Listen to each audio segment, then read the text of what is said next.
இந்தியாவில் வரும் ஏப்ரல் 1ஆம் தேதி முதல் யுபிஐயுடன் இணைக்கப்பட்ட மொபைல் எண்கள் 90 நாட்கள் வரையில் செயலற்றதாக இருந்தால் அதன் யுபிஐ சேவைகள் நிறுத்தப்படும் என்ற புதிய விதிமுறையை national payment corporation of India என்ற நிறுவனம் அறிவித்து உள்ளது குறித்து விரிவாக பார்க்கலாம். நாடு முழுவதிலும் வரும் ஏப்ரல் 1ஆம் தேதி முதல் பயன்பாட்டில் இல்லாமல் இருக்கும் மொபைல் எண்களின் யுபிஐ சேவைகள் நிறுத்தப்படுவதாக National payment corporation of India என்ற நிறுவனம் அறிவித்துள்ளது. ஒருவர் தான் பயன்படுத்தும் வங்கி கணக்குடன் இணைக்கப்பட்டிருக்கும் செல்போன் எண்கள் ஏதேனும் ஒரு காரணத்தால் செயல்படாமல் போயிருந்தால் அந்த வங்கி கணக்கோ அல்லது அதனுடன் இணைக்கப்பட்டிருக்கும் கூகுள் பே, போன்பே, யுபிஐ ஐடிகளோ முடக்கப்படும் என எச்சரிக்கை விடுக்கப்பட்டுள்ளது.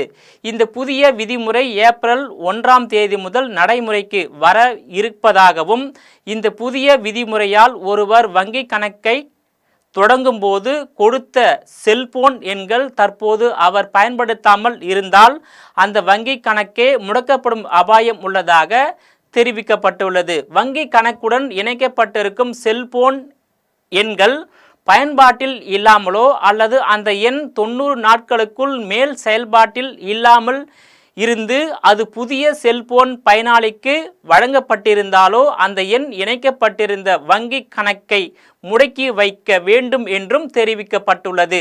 செயலிழக்கப்பட்ட எண்களை புதிய பயனாளிகளுக்கு வழங்குவதையும் பெரும்பாலும் வழக்கமாக சில நிறுவனங்கள் கடைபிடித்து வருவதாகவும் இவ்வாறான செயல்பாட்டின் போது ஒரே மாதிரியான செல்போன் எண்களை புதிய பயனாளிகள் வாங்கும்போது அந்த எண்களின் முந்தைய பயனாளிகளின் யுபிஐ செயல்பாடுகளும் பாதிக்கப்படும் வாய்ப்புகள் உள்ளது.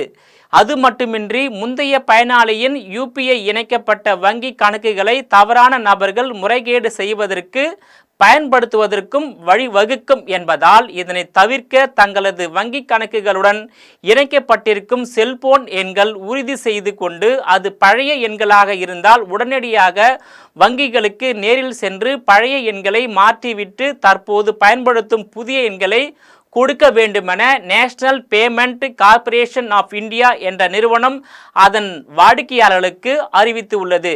நேயர்களே, மீண்டும் இதுபோன்ற மற்றொரு நிகழ்ச்சியில் சந்திக்கிறேன். அதுவரையில் உங்களிடமிருந்து விடைபெறுவது நான் உங்கள் விஜயபாலன்.